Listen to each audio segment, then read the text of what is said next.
उत्तराखंड में आम आदमी पार्टी का कांग्रेस को समर्थन। कांग्रेस ने 5 लोकसभा सीट जीतने का किया दावा। कई मुद्दों को लेकर बीजेपी को घेरा।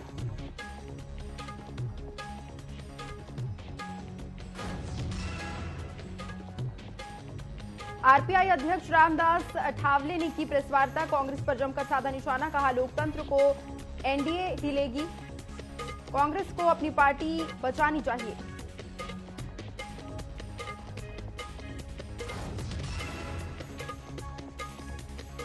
रामनगर में भाजपा नेता रॉबिन चौधरी के घर पर फायरिंग। बाइक सवार बदमाशों ने की गोलीबारी। फायरिंग से इलाके में मचा हड़कंप। मामले की जांच में जुटी पुलिस।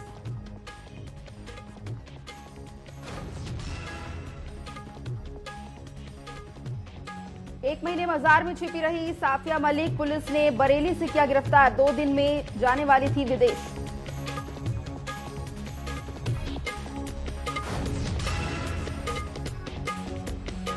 लोकसभा चुनाव की तैयारी में जुटी कांग्रेस। जिलाध्यक्ष ने ली कार्यकर्ताओं की बैठक। बूथ स्तर पर संगठन को मजबूत करने की रखी बात। बीजेपी प्रत्याशी की निष्क्रियता पर बोला तीखा हमला।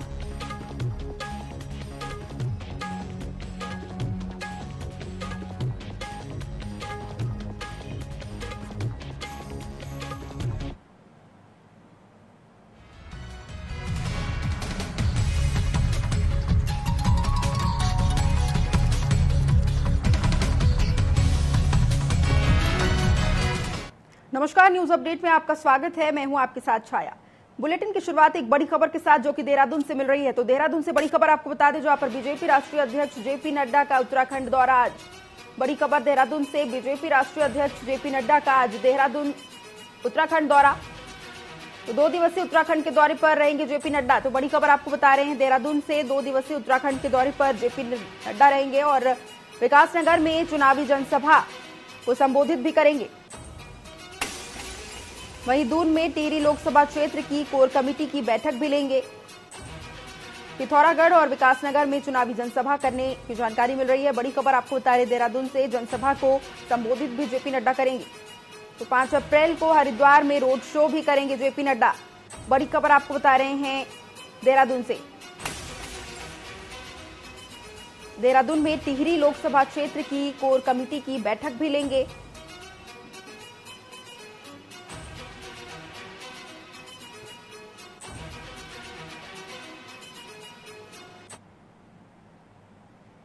अब बढ़ते हैं खबरों की ओर, जहां उत्तराखंड में भाजपा प्रत्याशियों के लिए स्टार प्रचारक लगातार जनसभाएं कर वोट की अपील कर रहे हैं। तो वहीं कांग्रेस सभी स्टार प्रचारकों की सूची बनाकर एआईसीसी को भेज रही है।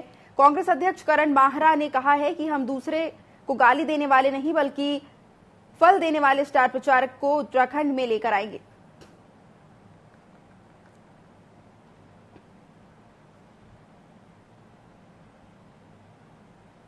जल्दी हमारी रैलियां होंगी और हम फल देने वाले वृक्षों को लेकर आएंगे। हम दूसरे को गाली देने वाले, यहाँ के लिए आगे क्या उनकी नीतियां रीतियां हैं, ये बात ना करके केवल दूसरी पार्टियों के खिलाफ प्रचार करने वाले लोगों को हम यहाँ लेके नहीं आ रहे हैं। हम यहाँ जिनको लाएंगे उनका सहयोग रहा होगा। हम राहुल गांधी को लाएंगे। जब अंकिता मरी थी, उन्होंने पूरा 1 दिन अंकिता के न्याय को समर्पित किया था। जब जोशीमठ बर्बाद हुआ था, यहाँ के बड़े बड़े भूवैज्ञानिकों को, जियोलॉजिस्ट को उन्होंने बुला के उसमें चर्चा की थी। खुद उन्होंने देवेंद्र यादव जी को बोला था, हम मौन देने वाले वीआईपीज को यहाँ लेके नहीं आएंगे। हम केदारनाथ पे बात करने वाले को लेके आएंगे। हम अंकिता पे बात करने वाले को लेके आएंगे। यहाँ की परिस्थिति और यहाँ के विकास को बात करने वाले लोगों को लेके आएंगे। आप निश्चिंत रहिए। लोकसभा चुनाव में इस बार अल्मोड़ा के मतगणना केंद्र में बदलाव किया गया है। इस बार आईटीआई संस्थान में मतगणना केंद्र बनाया गया है। जिला निर्वाचन अधिकारी विनीत तोमर ने राजकीय औद्योगिक प्रशिक्षण संस्थान में बनने वाले स्ट्रांग रूम का निरीक्षण किया। इस दौरान उन्होंने बैरिकेडिंग, विद्युत आपूर्ति व्यवस्था और सुरक्षा सहित तमाम व्यवस्थाओं का जायजा लेते हुए अधिकारियों को आवश्यक दिशा निर्देश दिए। जिला निर्वाचन अधिकारी विनीत तोमर ने कहा कि होटल मैनेजमेंट में मतगणना में परेशानियों को देखते हुए आईटीआई में मतगणना केंद्र बनाया गया है।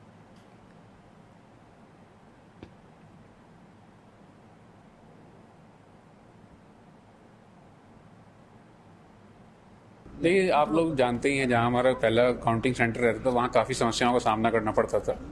काफ़ी कंजेस्टेड भी था और सीढ़ियाँ भी बहुत थी और आने जाने में स्टाफ को भी बहुत प्रॉब्लम होती थी और जो पोलिंग एजेंट है उसको भी बहुत प्रॉब्लम होती थी।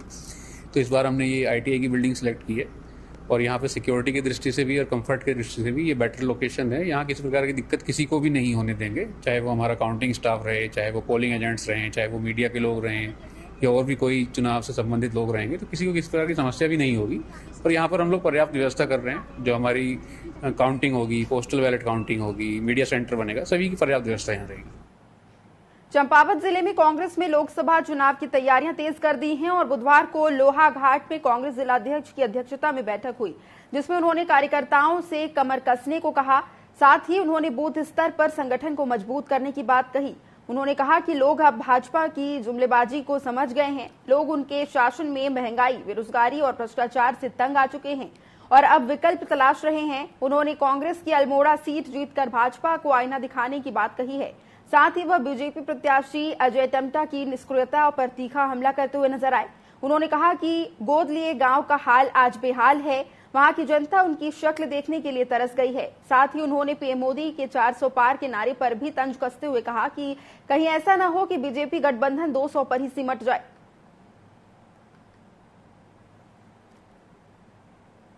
जिस तरह से 19 अप्रैल को इस लोकसभा इस उत्तराखंड में प्रथम चरण का लोकसभा चुनाव होने जा रहा है और कांग्रेस के पक्ष में अभी माहौल है, चाहे हम किसी क्षेत्र में चले जाएं। अभी उनके नामांकन में गए थे हम अल्मोड़ा में, तब भी हमने देखा बहुत जनसमूह जो है वो उमड़ के आया था। और इसी तरह से अब हम फेसबुक और व्हाट्सएप के माध्यम से और उसके माध्यम से देख रहे हैं कि जिस तरह से हमारे 5 सीटों में जो है हमारे कांग्रेस के अच्छे कैंडिडेटों के साथ अच्छी लहर बनी हुई है और कांग्रेस के पक्ष में माहौल है। 5 सीटें हम निश्चित तौर पर जीतने जा रहे हैं। लोकसभा चुनाव की तारीख नजदीक आते ही चुनाव प्रचार भी जोर पकड़ने लगा है। अल्मोड़ा लोकसभा सीट से भाजपा प्रत्याशी अजय टम्टा ने घर घर जाकर वोट मांगे और अल्मोड़ा नगर और आसपास के ग्रामीण इलाकों में जाकर अजय टम्टा ने जनता के साथ मोदी सरकार के कार्यों की चर्चा की। इस दौरान भाजपा प्रत्याशी अजय टम्टा ने कहा है कि मोदी सरकार के नेतृत्व में अल्मोड़ा लोकसभा का तेजी से विकास हो रहा है। देवभूमि की जनता नरेंद्र मोदी को तीसरी बार प्रधानमंत्री बनाने के लिए ठान चुकी है। 2022 के चुनाव में उत्तराखंड की जनता ने उत्तराखंड में भारतीय जनता पार्टी के बाद भारतीय जनता पार्टी की पुष्कर धामी जी की सरकार को लाए हैं। इसलिए डबल इंजन की सरकार का भरपूर लाभ और खासतौर पर हमारे उत्तराखंड का विशेष प्यार नरेंद्र भाई मोदी जी के लिए स्वयं उन्होंने अंतिम गांव कुट्टी में और गुंजी में आकर, जोलिंगकोंग में आकर और आदि कैलाश धाम की भव्य और दिव्य बनाने का जो व्रत लिया है, वहीं जागेश्वर धाम को भी भव्य और दिव्य और जिस प्रकार से मानस खंड के मंदिर माला श्रृंखला को आगे बढ़ाने का काम नरेंद्र भाई मोदी जी के द्वारा हुआ है। लोकसभा चुनाव को शांतिपूर्ण तरीके से संपन्न कराने के लिए निर्वाचन आयोग ने निर्देश दिए हैं, जहां पर चामोली के कई स्थानों पर स्थायी चेक पोस्ट बनाई गई है, जहां पर वाहनों की सघनता से चेकिंग की जा रही है। इस दौरान गौचर में बनाए गए एसएसटी चेक पोस्ट का जिला निर्वाचन अधिकारी और एसपी ने निरीक्षण किया और वाहनों की चेकिंग और व्यवस्थाओं को लेकर आवश्यक दिशा निर्देश भी दिए। वहीं जिला निर्वाचन अधिकारी और प्रशासन की टीम ने गौचर जीआईसी के पोलिंग बूथ का निरीक्षण भी किया।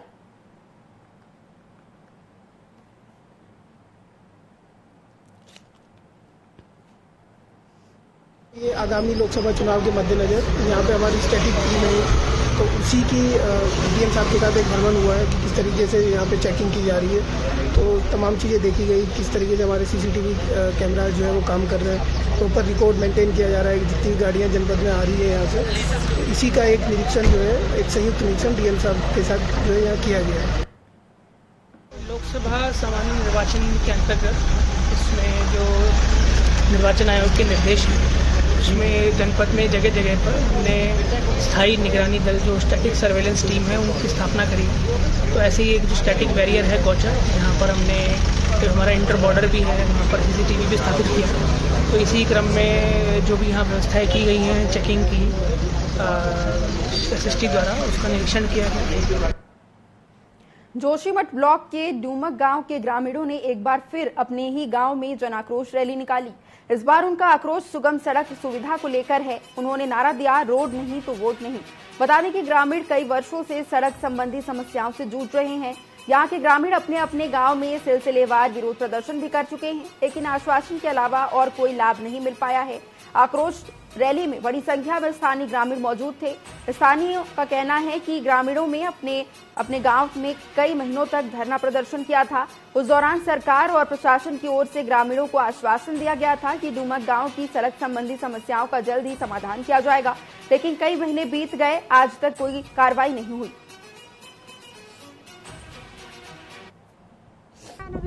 पंचायत घाटा बैठ्या आमने कोई रोडो कोई स्वने आज भव कर्मचारी आना जाना आराम झूठे झटे कर चले जाना आम ये कि आज भवन ऐसा साल दूसरा साल वालो है हम यानी का दिन काटे ले हम पर दुख तकलीफ लगनो हम बिन मोदिया माना बिन रोड का हम ना हॉस्पिटल से ना रोड हम नोकर गाँव में विकास हो हमारे गाँव में विकास ने अंधकार हो हम वोट बहिष्कार कर रहे, हम वोट देंगे नहीं हम वोट रोड नहीं तो वोट भी नहीं।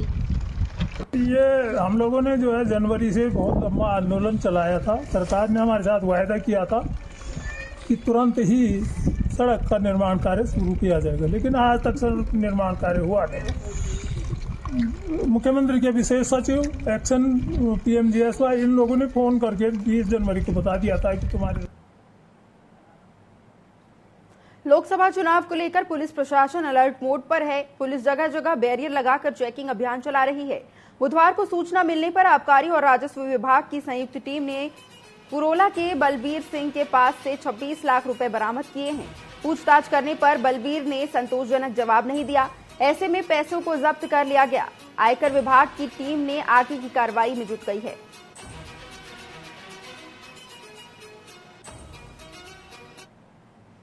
चंपावत के खेतीगाड़ के घने जंगल में एक अज्ञात नरकंकाल मिला है। इससे आसपास के क्षेत्रों में सनसनी फैल गई है। गांव के सरपंच ने पुलिस को सूचना दी। सूचना मिलने पर पुलिस मौके पर पहुंची और SHO अशोक कुमार ने बताया कि कंकाल 5 से 6 महीना पुराना लग रहा है। कपड़ों के आधार पर कंकाल पुरुष का लग रहा है। उन्होंने कहा कि नरकंकाल को मरचोरी लोहा घाट भेज दिया गया है। फिलहाल पुलिस मामले की जांच में जुटी है। मैं यहाँ से घास लेने के लिए गाड़ी लेके गया था, तो मैंने देखा कि एक कंकाल पड़ा हुआ है। तो हमारी बुआ गई थी घास लेने, तो उनने बोला ये किसी जानवर का है। लेकिन मैं जब गया मैंने देखा स्वयं, तो एक टंकी बनी हुई है। टंकी के पास इसके जो है जूते पड़े हुए थे कपड़े के, और एक पैंट था। उससे आगे थोड़ा जाके इसका कंकाल पड़ा हुआ था, जो बॉडी पड़ी हुई थी वो देखी। तो मेरे द्वारा मैंने देखा उसमें नीचे साइड कपड़े पड़े हुए थे उसके, और उसका सर अलग था। जो उसका सर का हिस्सा 1 मीटर नीचे गिरा हुआ था। जी के द्वारा सूचित किया गया था कि एक नरकंकाल बिल्कुल पुराना गदेरे के पास पड़ा हुआ है, जहाँ पे आता जाता नहीं है। तो उसकी सूचना पर हम वहाँ पर पहुंचे थे। तो वहाँ पर मौके पर देखा तो वहाँ पर केवल गली सड़ी हड्डियाँ और जानवरों की खाई हुई हड्डियाँ बची हुई थी। इसके अलावा कुछ नहीं था। कुछ कपड़े पड़े थे बिल्कुल गले हुए जो फट चुके थे, उन्हें लेकर आए। उसका पंचायतनामा मौके पर भरकर उसके शनाख्त करवाने के कपड़ों के माध्यम से हमने मीडिया में प्रचार प्रसारण कर दिया है, और ताकि जो समस्या उसके बारे में जानकारी मिल सके। नौगांव के घर में शराब रखे होने की सूचना पर जब FST पहुंची तो उनके हाथ बड़ी संख्या में नकदी लगी है। नकदी की मात्रा इतनी अधिक थी कि पुलिस और FST की टीम को जमीन पर बैठकर नोट गिनने पड़े। इस दौरान टीम को 26 लाख से ज्यादा की रकम मिली है। लोकसभा चुनाव के मद्देनजर उत्तरकाशी पुलिस सख्त चेकिंग अभियान चला रही है। बुधवार को उत्तरकाशी की फ्लाइंग स्क्वाड टीम ने को सूचना मिली कि नौगांव ब्लॉक के गढ़ गांव में बलबीर सिंह के घर में शराब रखी हुई है, जिसके बाद नोडल अधिकारी CO बड़कोट के निर्देश में FST आबकारी और राजस्व विभाग की टीम ने संयुक्त कार्रवाई की है।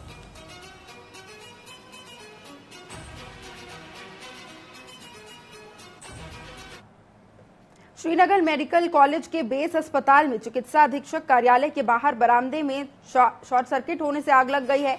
इससे पूरे बरामदे में धुआं फैल गया है और इसकी भनक लगते ही पूरे अस्पताल में हड़कंप मच गया। जानकारी के अनुसार घटना बुधवार देर शाम की है। MS ऑफिस के बाहर अचानक शॉर्ट सर्किट हो गया और वहां रखे सोफे ने आग पकड़ ली। मौके पर पहुंचे चिकित्सा अधीक्षक ने सुरक्षा कर्मियों, कर्मचारियों और फायर ब्रिगेड को बुलाकर स्थिति से निपटने के इंतजाम किए, लेकिन कर्मचारियों ने अस्पताल में लगे फायर सिलेंडर के माध्यम से ही आग पर काबू पा लिया। चिकित्सा अधीक्षक ने बताया कि आग पर समय रहते नियंत्रण किए जाने से बड़ी घटना होने से बच गई। अभी शाम को करीब 8 बजे के करीब मुझे सूचना आई कि बेस चिकित्सालय के चिकित्सा अधीक्षक कार्यालय में आग लग गई है। तो हम सभी लोग तुरंत एक्टिव हुए और यहाँ आकर देखा कि शॉर्ट सर्किट से आग लगी हुई थी और कोई बहुत ज़्यादा नुकसान नहीं हुआ है। अंदर आके जब देखा तो धुआं बहुत हो रखा था। तो हम लोगों ने सारे जितने कर्मी हैं प्लस हमारे जो सुरक्षा गार्ड्स हैं सभी लोगों ने बहुत एक्टिव होकर के उस आग पे काबू पाया और बाद में देखा कि एक पुराना सोफ़ा रखा हुआ था। तो जो तारों में जो शॉर्ट सर्किट हुआ वो चिंगारी गिरी होगी, वो शायद सोफे पे गिरी है और सोफा ही जला है मात्र केवल, ज़्यादा नुकसान नहीं हुआ है। ऊधम सिंह नगर में वन विभाग की टीम को एक बड़ी सफलता हाथ लगी है। दरअसल टीम ने खटीमा उप प्रभाग अंतर्गत मेला घाट रोड बंगाली कॉलोनी पकड़िया में एक छोटा हाथी गाड़ी को पकड़ा है, जिसके अंदर से भारी मात्रा में सोख्ता सहित अन्य लकड़ियां बरामद की गई हैं। वहीं वन विभाग की टीम ने जब्त लकड़ियों को सुरई वन रेंज के कैंपस में जमा कर दिया है। वन उप प्रभाग के एसडीओ ने कहा है कि इस तरह की कार्रवाई आगे भी जारी रहेगी।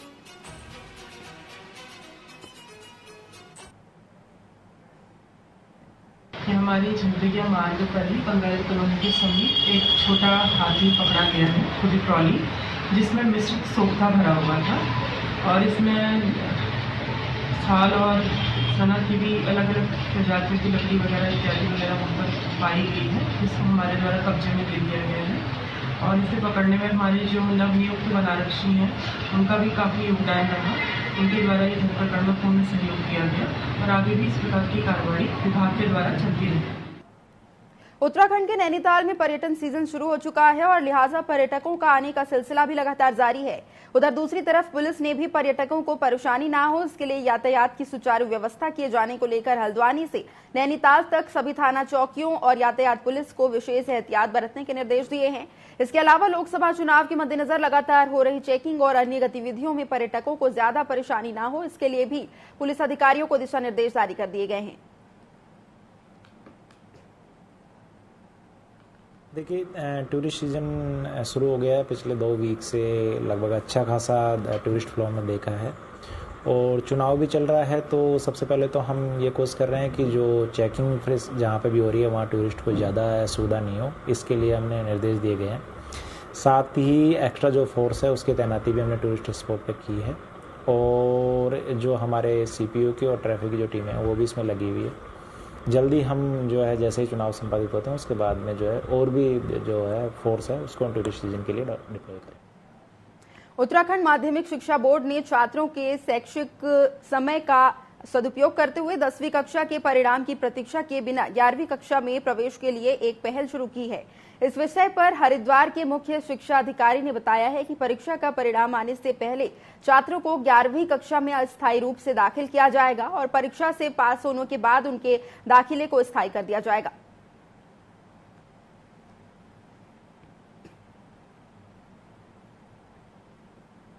इसमें हमारा जो CBSE के स्कूल है वो तो ऑलरेडी पहले से भी लेते हैं, अपने भी स्कूल के बच्चों का 11वीं में प्रोविजनल एडमिशन लेते हैं। लेकिन हमारे जो उत्तराखंड बोर्ड से मान्यता प्राप्त स्कूल हैं उनके लिए भी विगत वर्षों से निर्देश ये दिए गए हैं कि यदि बच्चा 10वीं की परीक्षा दे चुका है और वो कहीं भी हमारे स्कूलों में एडमिशन चाहता है तो उसको प्रोविजनली एडमिट किया जाएगा। जब तक उसका रिजल्ट आ जाएगा तब उसको फाइनली उसको एडमिट माना जाएगा, तो वो प्रोविजनल प्रवेश ले सकता है। आरपीआई अध्यक्ष रामदास अठावले ने देहरादून में प्रेस वार्ता की, जिसमें उन्होंने कहा है कि लोकतंत्र को एनडीए बचाएगी, कांग्रेस को अपनी पार्टी बचानी चाहिए। उन्होंने कहा कि एनडीए 400 पार सीटें लाकर सरकार बनाएगी और कांग्रेस पार्टी 40 भी पार नहीं कर पाएगी। कांग्रेस लगातार दलित समाज को गुमराह कर रही है और इनके इंडिया गठबंधन के नेता शराब घोटाले में जेल जा रहे हैं।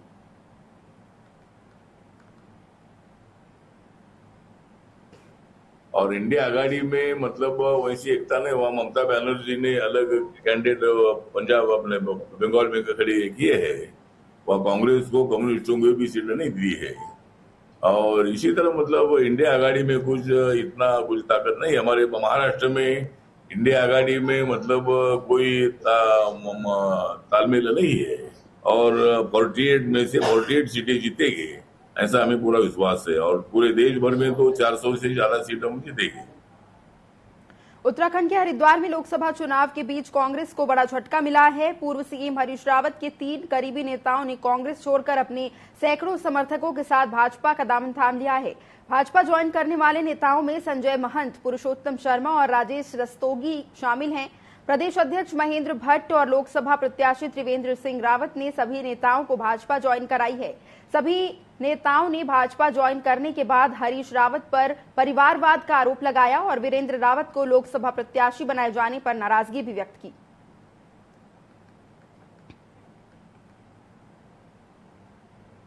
देखिए, नाराजगी तो क्या हो सकती है, लेकिन हाँ, माननीय प्रधानमंत्री नरेंद्र भाई मोदी में उन्होंने अपनी आस्था व्यक्त की है और नरेंद्र भाई मोदी देश के लिए बहुत बेहतर काम कर रहे हैं और उन्हीं के कृत्यों से, उनके व्यक्तित्व से और उनके विजन से प्रभावित होकर के और आज तमाम कांग्रेस के लोग भारतीय जनता पार्टी की संस्था ग्रहण कर रहे हैं और इस चुनाव में वो भारतीय जनता पार्टी के लिए काम करेंगे।